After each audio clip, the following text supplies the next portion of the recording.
عشق کے بارے میں سیدی سرکار اعلیٰ حضرت نے کہا تھا، اے عشق تیرے صدقے جلنے سے چھٹے سستے، جو آگ بجھا دے گی وہ آگ لگائی ہے۔ حضرات اسی نبی کے عشق میں ڈوب کر ایسا درود پاک پڑھو کہ یقیناً حضرات وہ منظر یاد آ جائے کہ جس کے بارے میں مصطفیٰ جان رحمت نے ایک طویل سجدہ کیا تھا، اور سیدی سرکار اعلیٰ حضرت نے کہا تھا، اللہ کیا جہنم اب بھی نہ سرد ہوگا، رو رو کے مصطفیٰ نے دریا بہا دی ہے۔ پورے پاک پڑھیں، اللہم صلی علی سیدنا سیدنا حبیبنا وکریمنا وعلی آل سیدنا مولانا محمد مبارک وسلم۔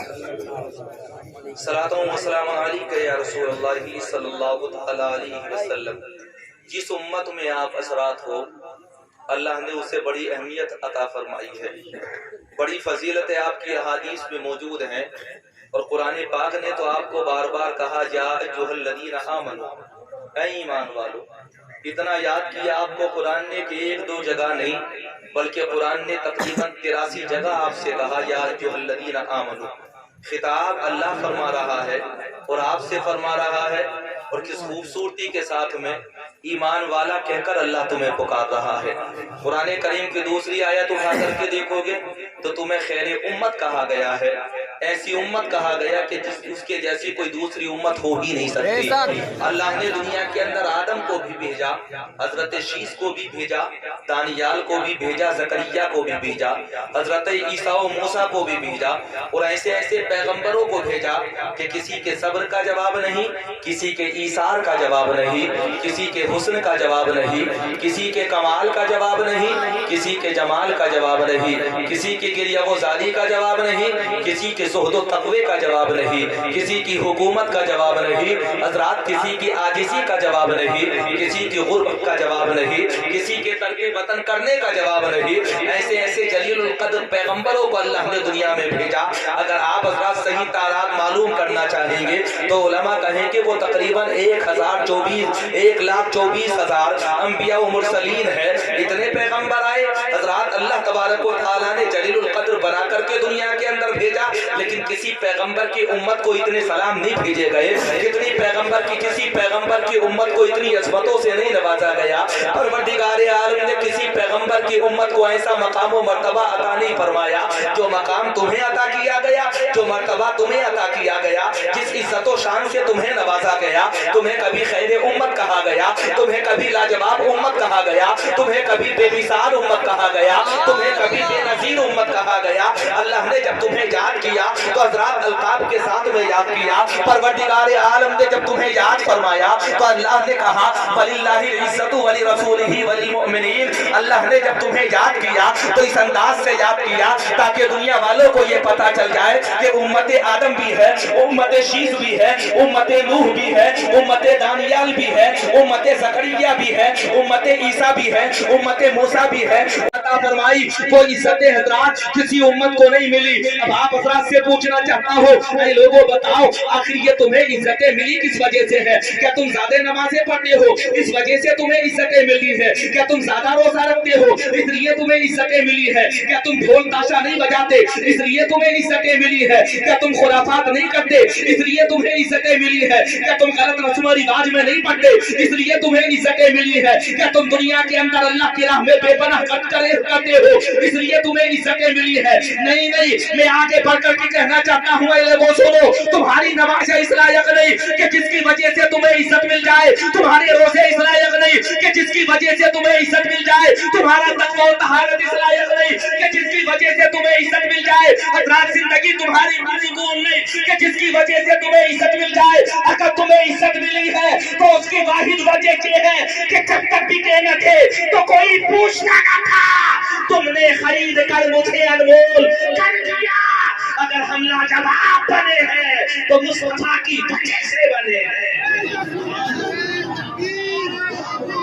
نعرہ تکبیر، نعرہ رسالت، مسلک اعلی حضرت، میدان اعلی حضرت، سرکار کی آمد، سرکار کی آمد، سرکار کی آمد، بستی بستی پھول پھول، بستی بستی پھول پھول، ہمارے نبی کی ایک شام، سرکار کی آمد، حضرت علامہ مولانا اسناد صاحب قبلہ، نعرہ تکبیر، نعرہ पीछे वालों की जिम्मेदारी भी है कि वो भी हजरात सुभान अल्लाह कहते रहे और नारे का जवाब देते रहे। आप ये ना सोचे कि आपको कुर्सी मिल गई तो आपकी जिम्मेदारी खत्म हो गई। इसमें कोई शक नहीं कि जिसे कुर्सी मिल जाती है वो 5 साल तक नजर नहीं आता, लेकिन इस कुर्सी पर भरोसा मत करो। इसकी एक टांग टूटती है और कभी दोनों टांगे टूट जाती है, ये इसका वजूद मिट जाता है। हजरात ये प्लास्टिक की बनी हुई कुर्सी है, ये रेक्सीन की बनी हुई कुर्सी है। इस कुर्सी पर भरोसा मत करो। हमने देखा है दुनिया के अंदर जिसे ये कुर्सी मिलती है हजरात वो बड़ा मगन हो जाता है। लेकिन आप हजरात को एक पैगाम देना चाहता हो, पीछे बैठने वालों, आगे बैठने वालों, करवट में बैठने वालों, कभी कुर्सी पर भरोसा मत करना। अगर ये कुर्सी गिरेगी तो तुम्हें संभालने वाला कोई नहीं होगा, लेकिन अगर तुम भरोसा करना चाहते हो तो आयतुल कुर्सी पर भरोसा कर लो। खुदा की कसम अगर ठोकर भी लगेगी तो अल्लाह की रहमत तुम्हें संभालने वाली होगी। क्या बात है? ईमानदारी के साथ बात बताओ, सही है कि नहीं है? बोलने वाले क्या सोच रहे हैं कि हम पीछे आकर के बैठ गए? ऐसा नहीं है कि स्टेज कमजोर हो, आप अगर संभालेंगे तो हजरात तभी संभलेगा स्टेज। अल्हम्दुलिल्लाह हजरात स्टेज भी मजबूत है और स्टेज पर बैठे हुए लोग भी मुकम्मल तौर पर मजबूत है। आप थोड़ा सा सामने आ जाए तो आपका चेहरा देखने का भी हमें सवाब मिल जाएगा और हमारा चेहरा देखने का भी आप हजरात को सवाब मिल जाएगा। ये ना सोचे कि आप हजरात आगे आ जाएंगे तो आपसे डंडा कर लिया जाएगा। जल्दी से आ जाओ। अरे मैंने सुना है कि कब्जा नगरा के मुसलमान तो बड़े समझदार मुसलमान है, फिर घबरा क्यों नहीं हुआ हजरात? ये ना सोचे कि यहाँ पर जगह कम है, ये 58, 54, 51, 52 बैठे हुए हैं यहाँ पर हजरात। अगर आप आकर के बैठ जाओगे तो और महफिल में इजाफा हो जाएगा, रौनकों में इजाफा हो जाएगा। तमहीदी कलिमात मैंने आप हजरात के गोश गुजार कर दिए। अब आइए हजरात असल गुफ्तगू की तरफ चलते हैं और असल मौजू की तरफ लेकर के जाना इसलिए जरूरी है कि हम उम्मत मुस्तफा हैं। उम्मत मुस्तफा हमारी शान ये है कि इश्क व अखलाक व वफा शान न जाने देंगे। रास्ते वालों अबो सुभान अल्लाह, ये तो माशाअल्लाह बेदार है और इधर वाले भी तो बेदार है। तुम भी कह दो मुस्कुरा करके सुभान अल्लाह। देखिए माशाअल्लाह आ गए। ये ना सोचे कि यहाँ पर जगह कम है, अल्हम्दुलिल्लाह जगह कम नहीं है, लेकिन हाँ एक फर्क जरूर है, जिस जगह पर पीछे आप बैठे हुए हो वो जन्नत की क्यारी हो के ना हो, लेकिन ये वाली जगह जन्नत की क्यारी जरूर है। उस जगह को नाली कहा जा सकता है, किसी के मकान का ठिया कहा जा सकता है, लेकिन यहाँ आकर के तुम बैठ गए तो अल्लाह ने इसे जन्नत की क्यारी बना दिया। तो क्यों सवाब से महरूम रह रहे हैं आप हजरात? शेर सुनिए, और बड़े पुराने शेर है। शायर ने कहा था इश्क व अखलाक व वफा शान न जाने देंगे। समझ में आ रहा है कि नहीं? ईमानदारी से बता रहा हूँ, तबर्रुक बांट दूंगा कि आप वीडियो खराब करोगे आप पूरा। आपको पता है हम उस कौम से ताल्लुक रखते हैं, नमाज पढ़े ना पढ़े लेकिन तबर्रुक नहीं छोड़ेंगे। न 11वीं का छोड़े, न 12वीं का छोड़े, न 6ठी का छोड़े, न मुहर्रम का खिचड़ा छोड़े, न 6ठी की बिरयानी छोड़े, न हजरात शबे बारात का हलवा छोड़े। ये मेरे और आप हजरात की जिंदगी का मामला है। एक जगह पर हजरात 11वीं के जलसे में तकरीर करने में गया और वहां पर जाने के बाद मैंने देखा, खामोशी के साथ में सुन, अरे तुम तो अरकान में से हो, तुम्हारे तो बिल्ले भी लग रहे थे। अगर तुमने शोर करना शुरू कर दिया तो फिर खैरियत कहाँ रह जाएगी। संभल करके रहो, बड़ी जिम्मेदारी है तुम्हारी भी। और आप हजरात का खड़ा होना कोई जरूरी नहीं है, अगर जगह मिल जाए तो आराम से बैठ जाओ आप हजरात भी। उसकी वजह ये है तमाम लोग सुकून से बैठे हुए हैं और ज्यादा लंबा बयान नहीं होगा। 1 घंटे का बयान आप हजरात को समाप्त करना है और मेरा यकीन ये कहता है 1 घंटा इतनी आसानी से गुजर जाएगा कि पता भी नहीं चलेगा आप पता भी नहीं चलेगा, एहसास तक नहीं होगा आप हजरात को। तो जलसा का हजरात गांव का नाम भी बताई देता हूँ, और गांव का नाम बताना जरूरी इसलिए नहीं है क्योंकि यूट्यूब वाले भी आजकल यूट्यूबर बहुत हजरात अपना काम अंजाम दे रहे हैं। इनका भी कोई जवाब नहीं, जो हेडिंग कहीं नहीं मिले वो हेडिंग टाइटल ये बना देते हैं। इनके भी टाइटल आज के जमाने में बड़े बड़े अजीब चल रहे हैं। इसलिए गांव का नाम बता करके हजरात जलसा खत्म हो गया और जलसा खत्म होने के बाद में लोग बड़ी तवज्जो के साथ में सुना जलसा। हजरात जलसा खत्म होने के बाद में स्टेज पर बैठा हुआ चाय पी रहा था, तवर्रुक बटने लगा। हजरात जलसे के बाद में वही दमीदे आए हुए थे, बड़े बड़े वाले बताशे। जो छोटे वाले उन्हें हम तुम कहते हैं बताशे, और जो बड़े वाले होते हैं उन्हें मेरी और तुम्हारी जबान में कहा जाता दमीरा। क्या कहा जाता? और इन उलमा से पूछो ये जो बैठे हुए यहाँ से यहाँ पर कि आप बताओ कि ये दमीरा होता क्या है? تو یہ جواب دیں گے کہ یہ اصل میں فارسی کا مصدر ہے دمیدن. کیا مصدر ہے؟ دمیدن. اسی سے بن گیا یہ دمیدہ. اور دمیدن کے معنی آتے ہیں اگنا. مطلب یہ کہ جو بنتے بنتے بڑا ہو جائے اسے کہتے ہیں دمیدہ. سمجھ گئے کہ نہیں سمجھے آپ حضرات؟ جب مکمل وضاحت کر دو، سب کچھ سمجھاتے ہوئے چلنا ہے آپ حضرات کو انشاءاللہ، اور سمجھا کر کے گفتگو ہوگی. حضرات تقریر ختم ہو گئی، میں اسٹیج پر بیٹھ کر کے چائے پی رہا تھا، بتاشے بٹنے شروع ہو گئے. ایک سفید داڑھی والے بڑے خوبصورت حضرات بندے میری نظر پڑی. انہوں نے حضرات سردی کا موسم تھا، آگے بڑھ کر کے ایک حصہ لیا اور تھوڑی دیر کے بعد میں اسے پوتے کو سپلائی کیا اور دوبارہ آ کر کے لائن میں لگ گئے. دوسرا حصہ انہوں نے لے لیا. میں چائے پی رہا تھا اور چائے پیتے پیتے دیکھتا رہا کہ منظر کیا ہے، معاملہ کیا ہے. جب دوبارہ دیکھا تو انہوں نے دوبارہ حصہ لیا اور دوبارہ حصہ لینے کے بعد اسے بھی اپنی جیب میں رکھ لیا اور جیب میں رکھنے کے بعد پھر تیسری بار آ کر کے لائن میں کھڑے ہو گئے. تیسرا حصہ لیا اور تیسرا حصہ لینے کے بعد جب چوتھی بار آ کر کے لائن میں لگے تو میں نے اشارہ کر کے قریب بلایا اور تھوڑا سا منہ ان کے کان کے قریب کرنے کے بعد میں نے کہا ایک بات بتاؤ ایمانداری سے کتنے لوگ ہیں؟ 4 حصے تو تم نے لے لیے. اچھا ہم تمہوں کے یہاں پر ہوتا نہیں ہے کہ ایمانداری کے ساتھ بتاؤ؟ دیکھا نہیں ہے میاں جو نمازی تمہیں کبھی نظر نہیں آئے وہ 11ویں کے دن دیکھ لینا.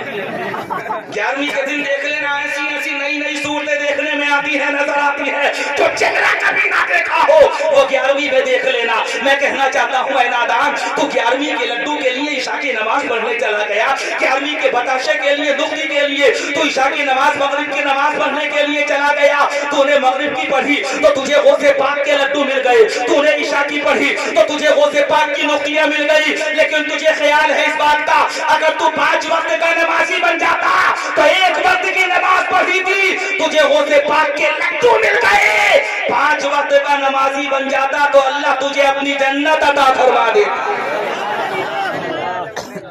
اللہ تجھے اپنی جنت عطا فرما دیتا. میں کہنا چاہتا ہوں نئے نمازی مت بنو بلکہ پرانی نمازی بنو. کون سے نمازی؟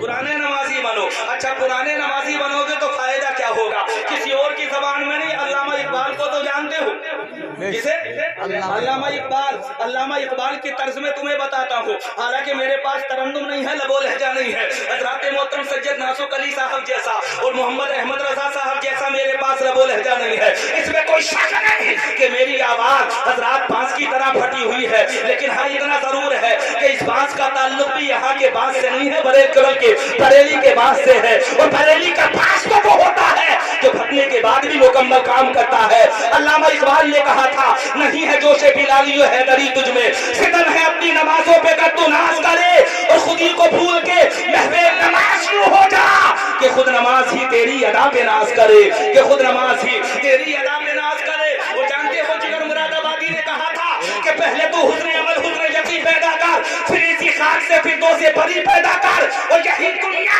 کہ جو بت خانہ بنی جاتی ہے اسی بت خانے سے کعبے کی زمین پیدا کر. سبحان اللہ.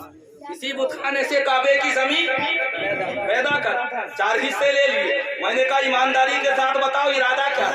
مجھ سے مسکرا کر کے کہنے لگے بولے حضرت دیکھ لیا آپ نے؟ میں نے کہا چائے پیتے پیتے شروع سے لے کر کے آخر تک تمہیں دیکھ رہا ہوں. 1 حصہ تم نے لیا تب میں نے دیکھ لیا، دوسرا حصہ تم نے لیا میں نے دیکھا، تیسرا حصہ تم نے لیا میں نے دیکھ لیا، چوتھا حصہ تم نے لیا تو برداشت نہ ہو سکا بالآخر میں نے تمہیں بلا لیا. تو مجھ سے مسکراتے ہوئے کہنے لگے بولے حضرت یہ تو غوث پاک کا تبرک ہے، جتنا لے لو کم ہی کم ہے. کیا کہا؟ غوث پاک کا تبرک ہے. اچھا ہم تمہوں کے یہاں پر کچھ بزرگ ہوتے نہیں ایسے جو دھاندلی کرتے ہیں مسجدوں میں، ڈبل حصے لے لیتے ہیں. ایمانداری کے ساتھ بتاؤ اگر تم یہ کہنے لگو کریا نگلا والوں بولے حضرت ہمارے یہاں نہیں ہے تو میں نہیں مانوں گا. اس لیے نہیں مانوں گا کیونکہ تجربہ تو مجھے بھی ہے. چاہتا تو میں بھی ادھر ادھر ہوں. کون سا گاؤں ایسا بچا ہوا ہے کہ جہاں پر 1-2 لوگ اس طرح کے نہیں رہتے. میں نے اسے مسکراتے ہوئے کہا تھا 4 لے لیے. جب تم یہ کہہ رہے ہو کہ میاں یہ تو غوث پاک کا تبرک ہے جتنا لے لو کم ہی کم ہے، تو ایمانداری کے ساتھ بتاؤ کہ آج کیا 11 کی نسبت سے 11 حصے لینے کا ارادہ؟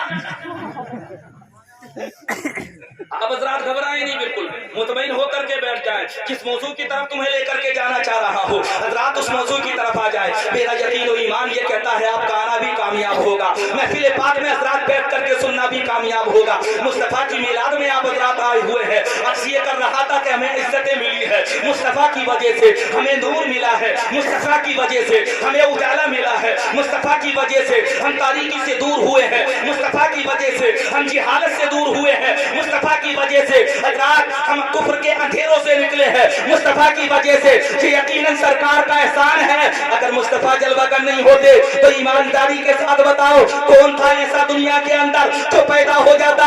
मुस्तफा वजह तखलीक कायनात है, अल्लाह रब्बुल आलमीन ने उन्हें पैदा करना चाहा, तभी तो हमारा वजूद दुनिया के अंदर आया, हमें इज्जतें मिली मुस्तफा की वजह से। और जब तुम ये मानते हो कि हमें दुनिया में इज्जत मुस्तफा की वजह से मिली है, तो ये भी मानना पड़ेगा कि मैदान महशर में जन्नत मुस्तफा की वजह से मिलेगी। बगैर मुस्तफा के मिल ही नहीं सकती। मुस्तफा की हजरात शफाअत होगी तब जन्नत मिलेगी, मुस्तफा की सिफारिश होगी तब जन्नत मिलेगी, मुस्तफा का सहारा होगा तब जन्नत मिलेगी। आप हजरात कहेंगे हजरत दलील तो पेश कर दीजिए, तो दलील पेश करना चाहता हूँ, लोगों बताओ कि हदीस में नहीं है कि मैदान महशर में रब मकाम महमूद पर मुस्तफा जाने रहमत को जलवगर फरमाएगा? क्या हजरात हदीस पाक में नहीं है कि मैदान महशर में मीज़ान अमल के करीब मुस्तफा खड़े हुए होंगे? क्या हजरात हदीस पाक में नहीं है कि हजरात मैदान महशर के अंदर जब सूरज सवा नेज़े पर होगा तो अगर किसी का साया होगा तो वो आमीना के लाल के चादर तकफीर का साया होगा? क्या हदीस पाक में नहीं है कि जब गुनहगार उम्मत पुल सिरात से गुजर रही होगी तो रब्बे सल्लिम की सदाएं देने के लिए आमीना का लाल मैदान महशर में पुल सिरात के करीब जलवागर होगा? इसीलिए तो उस्ताद अज़मत अल्लामा हसन ने कहा था फकत इतना सबब है इनकादे बस में महशर का कि उनकी शान महबूबी दिखाई जाने वाली है। और आज हज़रात अगर मेरे जज्बे ईमान से पूछना चाहते हो तो उस्ताद अज़मत ने कहा था जाएगी खुल्द में हंसती हुई उम्मत उनकी, कब कबार हुई अल्लाह को रिक्कत उनकी, और देखा के न दिखा मेहरे कयामत हमको जिनकी उम्मत में है, हम देखी है सूरत उनकी। और पार हो जाएगा एक आन में बेड़ा अपना, काम कर जाएगी महशर में शफाअत उनकी, काम कर जाएगी महशर में शफाअत उनकी। अच्छा तवज्जो के साथ में सुन रहे हो कि नहीं सुन रहे? तुम भी तलबा बैठे हुए हैं यकीनन, हजरात पता नहीं तारुफ नहीं है, वरना आप हजरात का भी यकीनन तारुफ करा देता। आज ये कुरान करीम की आयत करीमा की तरफ चलते हैं। और हजरात जब किसी चीज के सहारे की जरूरत होती है तो हमारे लिए दुनिया में कुरान से बेहतर कोई दूसरा सहारा नहीं। कुरान हमारे लिए अव्वली सहारा, कुरान हमारे लिए सबसे मजबूत सहारा, कुरान हमारे लिए सबसे बेहतरीन दलील, कुरान हमारे लिए ऐसी लासवाब किताब कि जिससे बेहतर नमूना, जिससे बेहतर आइडिया हमारे लिए दुनिया में किताबों में कोई दूसरा हो ही नहीं सकता है। अब आओ कुरान से पूछते हैं, अल्लाह का कुरान कहता है जो खुरजुहुम मिन ज़ुलुमाति इला नूर, आयत करीमा का तर्जमा करने से पहले एक हदीस पाक आप हजरात को सुना दो ताकि बात मुकम्मल तरीके से वाज़ेह हो जाए। हजरत जिब्रील अमीन नबी की बारगाह में, और जब नबी की बारगाह में जिब्रील अमीन तो मुस्तफा जाने रहमत पूछते हैं हजरत जिब्रील से, जिब्रील ये बताओ कि तुम्हारी उम्र है कितनी? बड़ी मशहूर हदीस, लेकिन यकीनन महसूस होंगे आप हजरात अगर तवज्जो के साथ में सुनेंगे। अगर हवाओं में उड़ा दिया तो जिम्मेदारी मेरी नहीं, ये जो साहब बैठे हुए हैं इनके कान में कहो सुभान अल्लाह। ये थोड़े से बैठे हुए ऊँग रहे, ऐसा लग रहा है जैसे थोड़े बहुत ऊँग रहे हो। ऊँगने मत दो किसी को भी मियां, अगर ऊँगने लगे तो आप हजरात जानते हैं नींद का वक्त करीब आ जाएगा। मुस्तफा जाने रहमत ने हजरत जिब्रील से पूछा था जिब्रील ये बताओ कि तुम्हारी उम्र है कितनी? एक बात बताओ ईमानदारी से, पहले एक सवाल, और बड़ा आसान सवाल तुमसे किया जा रहा है, भारी सवाल नहीं कर रहा। मैं कभी कभी सवाल भी करता हूँ हजरात तकरीर करते हुए। एक दफा मेरा बयान हयात नगर में हो रहा था, मैंने हजरात वही रासिल आबादी के शेर सुना दिए। कौन से शेर? रासिल आबादी ने कहा था क्यों आके रो रहा है मोहम्मद के शहर में, दर्द की दवा है मोहम्मद के शहर में, और सदका लुटा रहा है खुदा उनके नाम का, सोना निकल रहा है मोहम्मद के शहर में। रासिल आबादी के ये शेर सुनाए गए तो हजरात मैंने कहा पहले ये नाती से किसी ने कव्वाली बना दिया, कोई ये बता सकता है कि इस कव्वाली को सबसे पहले किसने गाया? एक साहब मुझसे कहने लगे खड़े होकर के मजमे के बीच में से, बोले हजरत हाजी असलम साबरी ने इसे गाया। मैंने कहा माशाअल्लाह, लायक मुबारकबाद है, कव्वाली का मामला बड़ी जल्दी समझ में आ जाता हमारे और तुम्हारे। एक साहब कह रहे थे कि लड़के की शादी के मौके पर कव्वालों को बुलाऊंगा, मैंने कहा भाई तुम्हारी दस्तार पहले मैं किए देता हूँ, वजन तो तुम्हारे ऊपर तभी तारी होगा जब दस्तार हो जाएगी तुम्हारी, वरना हमारे हालात में बड़े अजीब हैं। मियाँ जिसने जिंदगी में कभी नमाज नहीं पढ़ी वो कव्वालियों की बात कर रहा है। कव्वाली सुनने वाले, अगर तो कव्वाली की हकीकत जानना चाहता है तो सुन। हालांकि हमारे जहाँ पर हजरात मज़ामीर के साथ कव्वालियों को सुनना और सुनाना नाजायज है हजरात, लेकिन सुनो जो बात वाज़ेह करना चाहता हूँ वो सुनो। कव्वालों की जिंदगी नहीं बल्कि अकाबरीन की जिंदगी उठा करके देखो, चाहे वो गरीब नवाज हो, चाहे गरीब नवाज के सिलसिले के दूसरे बुजुर्ग हो, साबिर पाक हो, ख्वाजा कुतुबुद्दीन बख्तियार का की हो, हजरत महबूब इलाही हो, जिनके आस्थानों पर कव्वालियां होती हैं। सिर्फ एक सवाल आपसे किया जा रहा है, इनमें से एक भी बता दो कि जिसने जिंदगी में नमाजों को छोड़ा हो। आप हजरात कहेंगे कि किसी ने नमाजों को नहीं छोड़ा, अरे कहीं तो तुम्हें बताना चाहता हूँ, ऐ लोगों सुनो, नमाजी बन जाओ, इंशाअल्लाह तुम्हारी रूह भी मजबूत हो जाएगी, तुम्हारा जिस्म भी मजबूत हो जाएगा। वो दुनिया वालों को ये पता चल जाएगा कि मुस्तफा के दीवाने को अगर किसा मिलती है तो मुस्तफा की मोहब्बत से मिलती है। मुस्तफा जाने रहमत के दीवाने की पहचान होती है हजरात। अगर किसी का भी आस्ताना उठा करके देखो तो पता चलेगा हजरात। ये जो लोग थे इन्होंने अपनी जिंदगी में कभी नमाजों को तर्क नहीं किया। जब ये शेर सुनाए उन्होंने मुझसे कहा, बोले हजरत ये हाजी असलम साबरी के हैं। अचानक मैंने दूसरा सवाल कर दिया और वो मेरा दूसरा सवाल ये था, बेटा तुमने ये तो बता दिया कि ये रास इलाहाबादी के शेर हैं, अब खड़े खड़े मुझे दुआए कुनूत भी सुना दो। क्या बात, क्या काम है ना? अच्छा समझ में नहीं आ रहा क्या पीछे वालों? मैंने क्या कहा, आप हजरात घबरा गए होंगे कि नंबर ना लग जाए हमारा। मस्जिद में इमाम साहब नमाज कहलवाते रहते, नमाज, और इतने कहलवाते बेचारे, इतने कहलवाते, जब तक खुद सुनाएंगे तब तक खैरियत, लेकिन जिस दिन मुक्तदियों की सुननी शुरू कर दी उस दिन खैरियत नहीं रहती। एक बड़े मियाँ को ये कह रहे थे, बोले साहब इन्हें भी बड़े दिन हो गए, निकाल दो। किसी साहब ने कहा, बोले साहब क्यों निकाल दें? तो उन्होंने जवाब दिया, बोले साहब ज्यादा पुराने हो गए, लोगों की हकीकतों को जान गए, और जो लोगों की हकीकतों को जान जाए उसे ज्यादा दिनों तक ठहराना अच्छा नहीं होता है। एक गाँव था, वहाँ पर इमाम साहब हजरात शेर पढ़ रहे थे जुमे से पहले, और शेर पढ़ते हुए कह रहे थे कि जर्रा जर्रा हश्र में कांटे पे तोला जाएगा, किबरिया के सामने हरगिज़ न बोला जाएगा, और मार बैठा है जो दुनिया में किसी के माल को हश्र में पहचान लेना मूसिया हो जाएगा। इमाम साहब तकरीर कर रहे थे। अब इमाम साहब ने तकरीर की, इत्तेफाक ये कि हजरात नमाजियों में एक शख्स ऐसा था कि जिसने अपने भाई की जमीन दबाई थी और उसी की वजह से उसका मुंह काला हो गया था। ऐसा भी तो होता है दुनिया के अंदर, मुंह काला हो गया था। अब जैसे ही नमाज खत्म हुई इमाम साहब के पीछे पीछे आ गया और आकर के कहने लगा, बोले हजरत एक बात पूछना चाहता हूँ तुमसे। इमाम साहब ने कहा, क्या पूछना चाहते हो? बोले ये बताओ कि तुमसे कहा किसने था कि ये शेर मेरे ऊपर ढाल कर पड़े जाए? समझ रहे हो कि नहीं समझ? मियाँ लोगों के हालात बड़े अजीब हैं, कुछ सुनाओ तब खैरियत नहीं और ना सुनाओ तब खैरियत नहीं। कहने लगा, बोले ये बताओ कि तुमसे कहा किसने था? इमाम साहब कहने लगे, बोले साहब मुझसे किसी ने नहीं कहा, ये शेर तो आपसे थोड़ी पढ़े जा रहे हैं, 10-20 साल पहले से पढ़े जा रहे हैं, सर्रा सर्रा हश्र में कांटे पे तोला जाएगा। बोले नहीं हजरत मैं नहीं मानूंगा, कोई ना कोई तो मेरा मुखालिफ होगा जिसने तुमसे ये शेर पढ़वाए होंगे, किसी ना किसी ने तुम्हें मेरे खिलाफ चढ़ाया है जिसकी वजह से तुमने ये शेर पढ़े हैं। इमाम साहब ने हर चंद समझाया, और जब इमाम साहब के समझाने के बावजूद उसकी समझ में नहीं आया तो फिर बिलाखिर इमाम साहब कहने लगे, ये तो बताओ कि तुम्हारा इरादा क्या है? तो वो साहब कहने लगे, बोले हजरत इरादा ये है कि अब हम हमारी तुम्हारी पटेगी नहीं, अब नहीं पटेगी। बोले क्यों नहीं पटेगी? बोले इसलिए नहीं पटेगी कि तुम किसी के भी चढ़ाए में आ जाते हो, जो जैसा कह देता है वैसा ही तुम मान लेते हो। अब एक बात बताओ, तुम समझदार हो कि शरीयत का हुक्म किसी एक के लिए होता है, हजरात नमाज का हुक्म मुक्तदियों के लिए भी है, इमाम के लिए भी है, ज़कात अदा करने का हुक्म हजरात हर साहिब इस्तिताअ साहिब निसाब के लिए जरूरी है। शरीयत का हर हुक्म सबके लिए बराबर होता है, अमीर के लिए भी बराबर, गरीब के लिए भी हर बराबर, छोटे के लिए भी बराबर, बड़े के लिए भी बराबर, सबके लिए शरीयत का हुक्म बराबर होता है। हजरात अगर हक इमाम मारे तो वो गुनहगार, हक मुक्तदी मारे तो वो गुनहगार, हक गरीब मारे तो वो गुनहगार, हक अमीर मारे तो वो गुनहगार, हक दुनियादार मारे हजरात तो वो गुनहगार, हक दीनदार मारे तो वो गुनहगार यकीनन मानना पड़ेगा।